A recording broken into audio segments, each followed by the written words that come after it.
ये जो 1400 साल पहले जो अक्सर ये क्लेम किया जाता है कि चांद के 2 टुकड़े हुए थे, तो ये कैसे, इसका कोई एविडेंस भी है हमारे पास कि ये ऐसा हुआ था, या ये एक फेथ है जैसे सब लोग अपने अपने रिलीजन में फेथ रखते हैं? अभी अगर कोई एक हिंदू इंसान होता जो ये कहता कि उसने एक पेंटिंग देखी है जिसमें हजारों साल पुरानी है, जिसमें हनुमान जी ने सूर्य को निगल लिया है, तो मैं ये कंफर्म कह सकता हूं कि आप उसको वहीं पे आप उसको जो है काउंटर आर्गुमेंट्स अपना देते। ये मेरा एक्चुअली शिकायत। अगर ये पेंटिंग मक्का की किसी बिल्डिंग के बेसमेंट में मिलती और पता चलता कि 1400 साल पुरानी है, तब आप ये कह सकते थे भाई 1400 साल पहले मक्का में लोग ये मान के चल रहे थे कि मून स्प्लिटिंग हुआ होगा, तो उसी बुनियाद पर किसी ने उसको पेंट कर दिया होगा। सर, कुरान को कैसे ये चीज मतलब प्रूव्ड है कि कुरान जो एज अ बुक है वो किसी इंसान ने नहीं लिखी, बल्कि ये डायरेक्टली गॉड के द्वारा दिया गया। थोड़ी देर के लिए मान लें कि इंसान ने लिखी है, थोड़ी देर के लिए मान लीजिए, वो इंसान कौन हो सकता है? अच्छा, हाँ जी पंकज भाई, क्या हाल चाल है? बढ़िया है मुफ्ती साहब, बड़ा समय लगा आज आपसे जो है जुड़ने में, क्योंकि मैं बहुत समय से मैं इधर था, लाइन पे था, लेकिन आप मेरा नाम नहीं ले रहे थे। वो तौहीद भाई लेते हैं, किसका नाम लेना किसका नहीं, उनकी जिम्मेदारी, मॉडरेटर वो हैं। अच्छा अच्छा अच्छा। एक्चुअली क्या है कि मैं यहाँ पे बहुत सारी चीजों के डिबेट सुन रहा था, और देखिए मैं अपने डिबेट को कंटिन्यू करता हूँ। जैसे क्या है कि अभी आपके यहाँ पे विक्रम नेगी साहब आए थे और उन्होंने बताया कि मून स्प्लिटिंग के बारे में।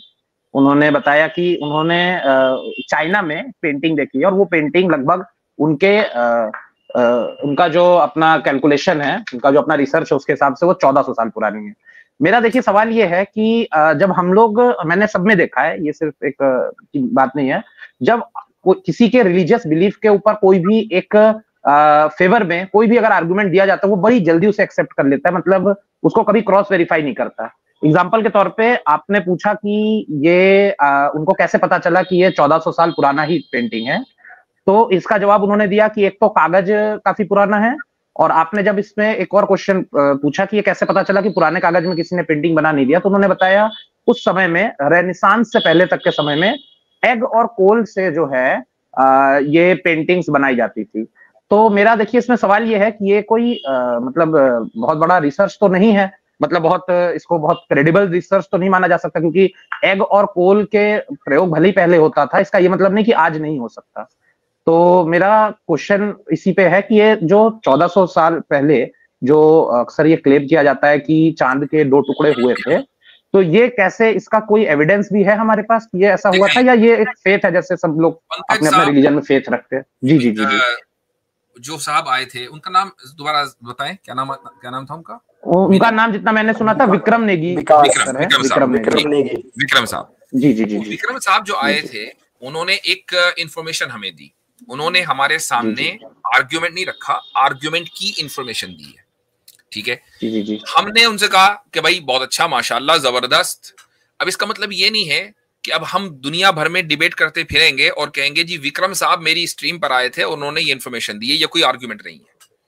जी जी। एक इंफॉर्मेशन हमारे सामने आई, हमने उसको कहा कि हम इस पर आगे बढ़ेंगे, इसीलिए पर्सनल कांटेक्ट होगा, कोशिश की जाएगी कि हम उस पेंटिंग तक पहुंचे। हम नहीं पहुंचे, बड़ी बड़ी ऑर्गेनाइजेशंस पहुंचे, ठीक है? उस पेंटिंग को देखा जाए, जब वो पेंटिंग आ जाएगी तो उसकी दोबारा फोरेंसिक जांच होगी, ठीक है? और सिर्फ विक्रम साहब की बात के ऊपर एतमाद नहीं किया जाएगा कि एक बंदे ने कह दिया है, ठीक है, बहुत अच्छी बात है, हम झूठ नहीं कह रहे उनको, लेकिन उसके मल्टीपल जो भी स्टेजेस हैं उसकी जांच होगी, इंक की जांच होगी, पार्चमेंट की जांच होगी। जब ये तय हो जाएगा कि हाँ भाई ये ऐसा ही है कि जैसा कि विक्रम साहब ने कहा है, तब वो आर्गुमेंट बनेगा।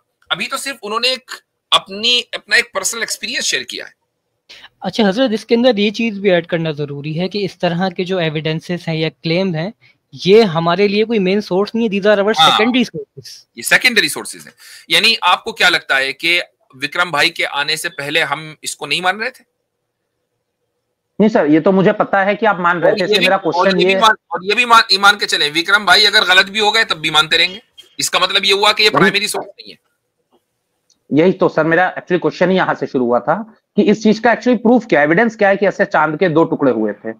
ये मेरा क्वेश्चन था एक्चुअली में। तो मैंने बता दिया कि नहीं, अब देखिए एक चीज जो है जिस पर लोग भी बड़ा क्वेश्चन उठाते हैं कि आप अपना असली क्वेश्चन कभी पहले नहीं करते। तो अभी आपने कहा नहीं, मेरा क्वेश्चन ये है कि उसका प्रूफ क्या है। नहीं, अभी आपका क्वेश्चन वो नहीं था, आपका क्वेश्चन ये था कि आपने अपने फेवर में आने वाले एक आर्ग्यूमेंट को फौरन कबूल क्यों कर लिया, ये आपका क्वेश्चन था।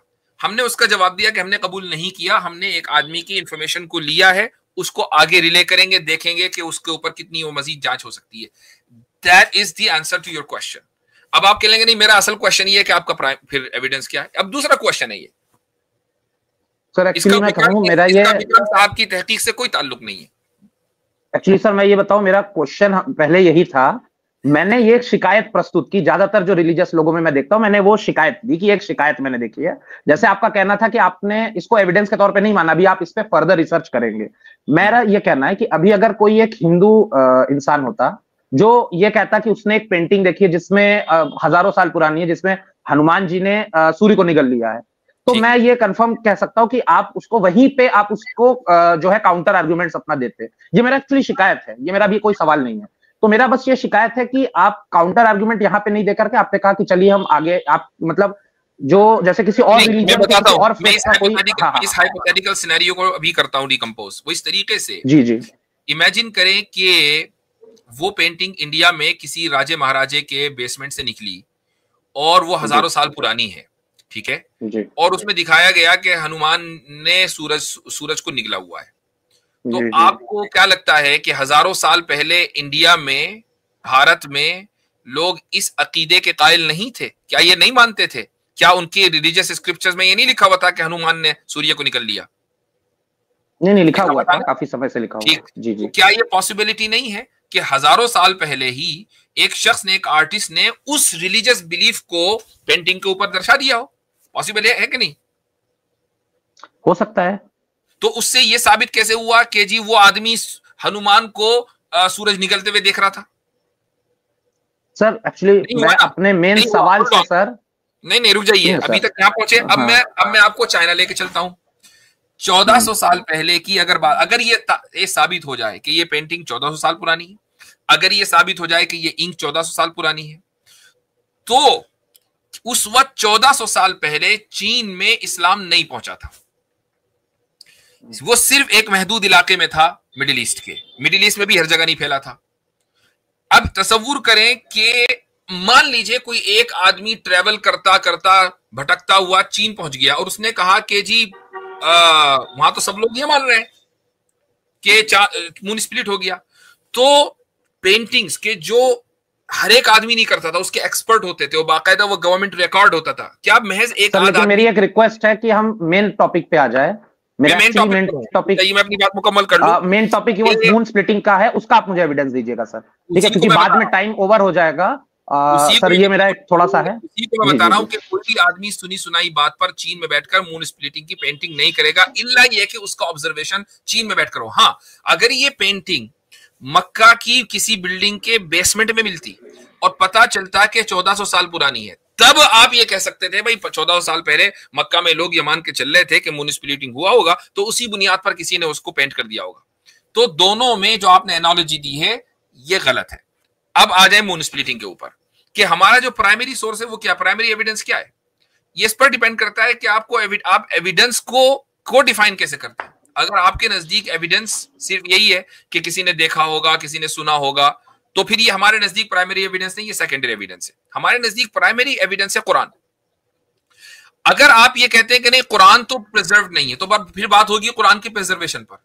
अगर ये साबित हो जाए कि डे 1 से कुरान प्रिजर्व्ड है और उसके अंदर कोई चेंजेस नहीं है, किसी भी तरह की तहरीफ नहीं है, डिस्टोर्शन नहीं है, और कुरान में लिख दिया कि मून स्प्लिट हुआ है, तो यही हमारा प्राइमरी सोर्स है।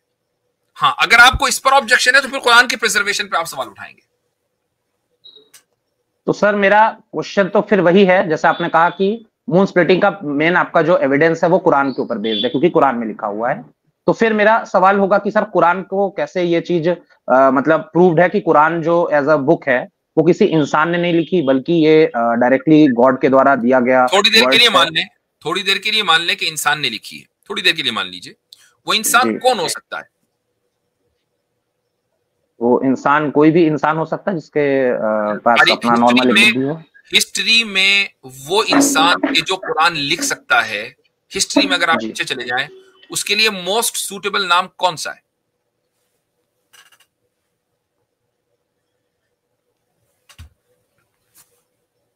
जी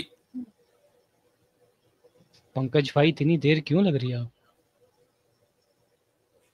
पंकज भाई इधर चले गए? उनका शायद नेटवर्क इशू हो गया है। माइक अपना कैमरा बंद कर लीजिए भाई। नेटवर्क स्प्लिट हो गया। टाइम ट्रेवल करने तो नहीं चले गए?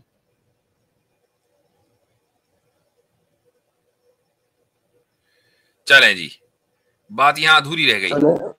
पंकज भाई जब आप बोलने लग जाए, हाँ तो मैं बात मुकम्मल कर लेता हूं। पंकज अगर हो गई और नहीं आए तो ठीक है, फिर आगे बढ़ेंगे। इमेजिन करें कि अगर कोई आदमी ये कहता है कि कुरान मोहम्मद सल्लल्लाहु अलैहि वसल्लम ने लिखा है। जो लोग कुरान को खुदाई कलाम नहीं मानते हैं, इंसानी कलाम मानते हैं, वो भी यही कहते हैं कि ये कलाम मोहम्मद सल्लल्लाहु अलैहि वसल्लम ने लिख दिया है। चलो थोड़ी देर के लिए हाइपोथेटिकली स्पीकिंग इसी को मान लेते हैं। तो हम ये कह रहे हैं कि रसूल अकरम सल्लल्लाहु अलैहि वसल्लम 1400 साल पहले थे। मून स्प्लिटिंग का वाकया उनकी जिंदगी में आया। वहां से लेकर आज तक, आप वसल्लम से लेकर आज तक कुरान करीम में कोई तब्दीली नहीं हुई है। ये बात 100% एक्यूरेट है, क्योंकि इसको कुरान करीम मैस ट्रांसमिशन के तौर पर हमारे पास आया है। जो चीज मैस ट्रांसमिशन के तौर पर आए पहले दिन से लेकर आगे तक के, उसमें सारी दुनिया में वो एक ही तरीके से पढ़ा जा रहा हो, इसका मतलब ये हुआ कि उसके अंदर कोई तब्दीली कभी नहीं हुई है। और मून स्प्लिटिंग का वाकया रसूल अकरम सल्लल्लाहु अलैहि वसल्लम की जिंदगी में हुआ है, तो ये वाकया भी मैस ट्रांसमिशन के तौर पर हम तक पहुंचा है। तो मैस ट्रांसमिशन, जिसको उर्दू में, अरबी में, फारसी में तवातुर कहा जाता है, ये तवातुर इस बात की दलील है कि ये वाकया रसूल अकरम सल्लल्लाहु अलैहि वसल्लम के जमाने में हुआ है। चलें जी।